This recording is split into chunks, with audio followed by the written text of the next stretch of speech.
All right, in this video, we're going to continue talking about photosynthesis. We kind of laid out the process in the last video really quickly. And so I'm going to get into some more specifics here with some of the details. So the first thing I want to talk about is chlorophyll. Chlorophyll is a pigment found in plants. Specifically, it's the green pigment. We mentioned in the last video that pigments take sun energy or light energy and convert it into chemical energy. And so chlorophyll is the primary pigment found in plants. It absorbs energy from light. Now, just as an aside, kind of here, one of the things that I've seen on the AP exam a lot in the recent years is they'll show you a graph and they'll show you kind of absorbance, and they'll show you that absorbance is high on everything but green. The reason it's not high on green is because green light in chlorophyll is being reflected. That's why you see it. So make sure you don't get those two things mixed up. Again, they're going to capture energy from the sun, convert it into chemical energy. This happens through the hydrolysis of water.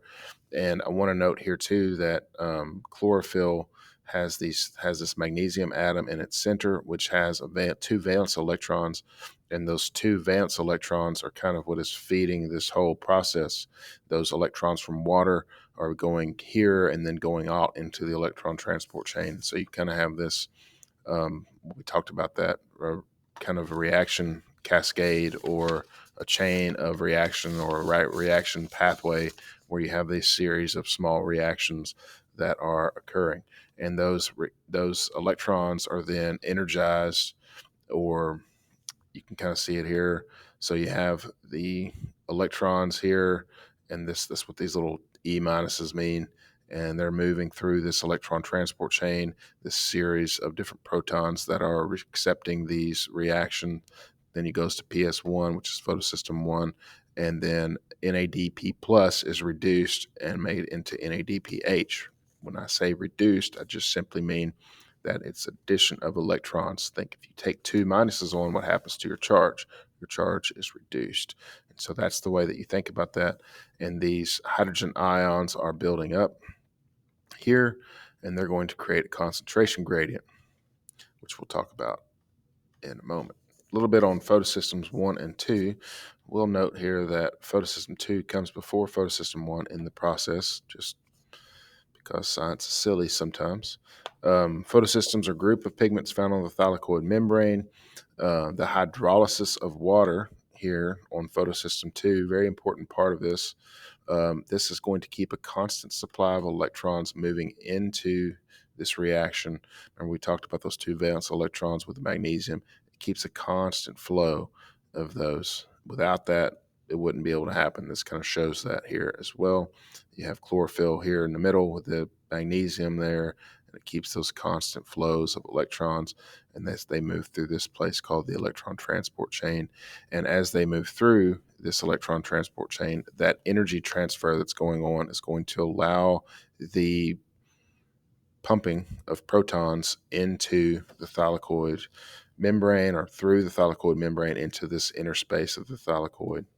And that's going to create a concentration gradient, which can then be used to make ATP. A little bit more on this electron transport chain.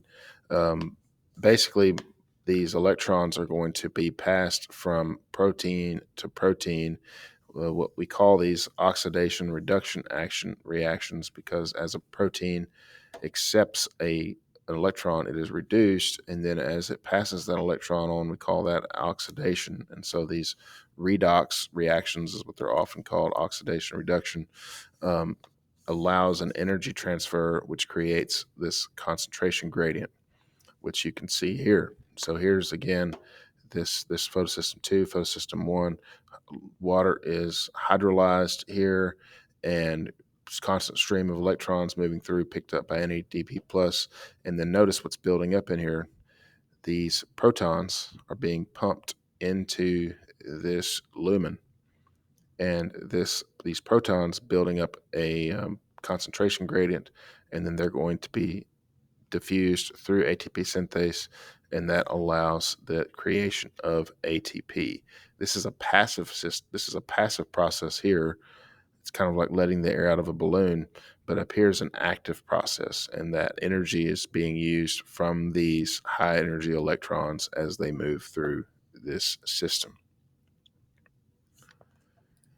And then lastly, to talk about the Calvin cycle and talk about how it forms all of this sort of thing.